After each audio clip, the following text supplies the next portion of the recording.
this is the area around the New York Museum of Natural History. You see how great the environment is around here, how all the buildings are really great. And this is the Hayden Planetarium that we're going to be taking a quick look at. This is very well known throughout the country, and they spent a lot of money putting that up. And it's very nice for a lot of people who are going to be visiting here to New York. I think this can be a very fun-filled adventure. We're going to take a little walk around the museum area just to show people what it's like. This is at 81st Street and Central Park West, or 81st Street and 8th Avenue.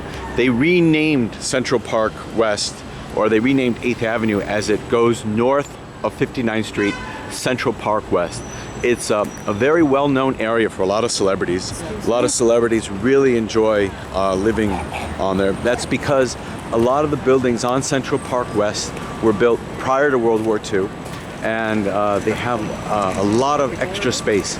The apartments are usually very well constructed, and the ceilings are very high, so people really enjoy that. Now, for example, here's a building that's called the Beresford. That's actually a building that Jeff Seinfeld lives in, and a lot of other famous people from New York live in here. It's a very exclusive co-op building, but a lot of people really enjoy it, and it's very prestigious to live in that building. You can see the sign, Central Park West, and again, we'll take a closer look at this building. This is just north of the museum, and again, the apartments in here are just fabulous. A lot of people really enjoy living there, and you can see how it's really nice, and a lot of times it's all about where you are, location, as everyone knows for real estate, and particularly because it's right next to the museum. A lot of the residents in the area know that everything will be very well taken care of, and so we'll just take a walk around. We're now going to be heading south on Central Park West. So this is Central Park that we're looking at here, and that's one of the largest parks in New York City, land donated to the city about 150 years ago.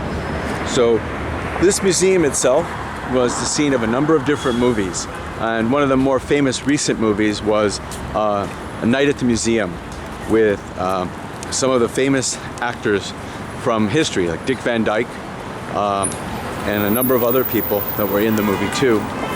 And it's very nice. It was a very funny movie, and you can see here how big the museum is, and very nice that it's so big, and there's so much inside to see, and it takes more than a day to see.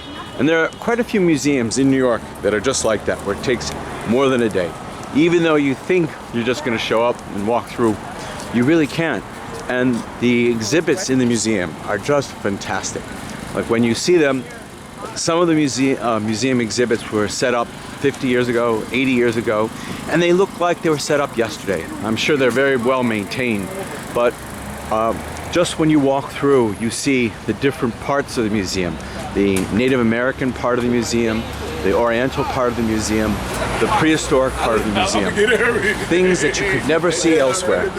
And you can see here how we're going to be walking towards the main entrance. So what we're seeing really is just the side of the museum, but for any building like this, it's just fantastic to see how large they could do this and how ornate everything could be. But it's all part and parcel and a reflection of how wealthy New York City was and is. Because just imagine when they did put it up, it was very big cost. But for New York City's part, it was an enjoyable cost, because it allowed them to kind of demonstrate to the world how good New York City was and how much influence New York City ended up having. And again, we're just going to take another look around here, see what everything looked like and what everything looks like. Take a look at the statue of Teddy Roosevelt, one of the Rough Riders, and he was very instrumental in helping to create this museum. Former governor of New York and also president of the United States, and distant cousin of Franklin Delano Roosevelt, who was president of the United States during World War II. And you can see how magnificent this statue is. And he was very well known for being one of those people who marched to his own drummer. And he enjoyed that. You can see here in the museum Now, if you ever see Midnight at the Museum, you'll remember this scene here, the entryway.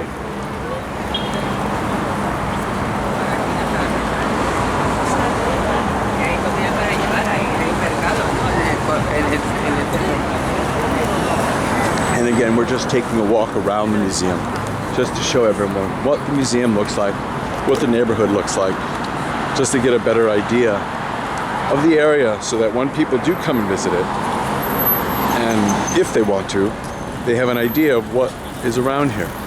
And this is the area that we just walked by. And remember, I was telling everyone about how there's the very famous house that Seinfeld's live in. That's it. That's another view of that house. And this is another view of the entrance here. We'll just take another little walk down this area. And it's another beautiful August day where a lot of tourists are out just to see what the city looks like. And I think that can be a very nice thing for people. And as I said, this entire museum is a multi-day sort of place to visit because there's no way to possibly visit it in one day. Even if you wanted to, you couldn't. It just wouldn't be enough time, and it would be way too much work for any one person to enjoyably visit the whole museum. So now here we're taking a look at some more of the museum. And as you can see, it's not your ordinary building. So it's a very nice place to visit, and there are so many interesting things around it. Like the New York Historical Society has a building at the southern part of 80th and, 79th and Central Park West. And it's a very nice place to be a member of. A lot of interesting events always going on at the New York Historical Society. And it adds to the entire environment of this area near the museum.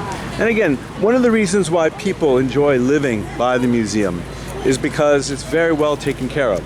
Police presence is very good. Everyone enjoys being around here. And you can see the grounds are very well maintained thanks to people wanting to support the museum.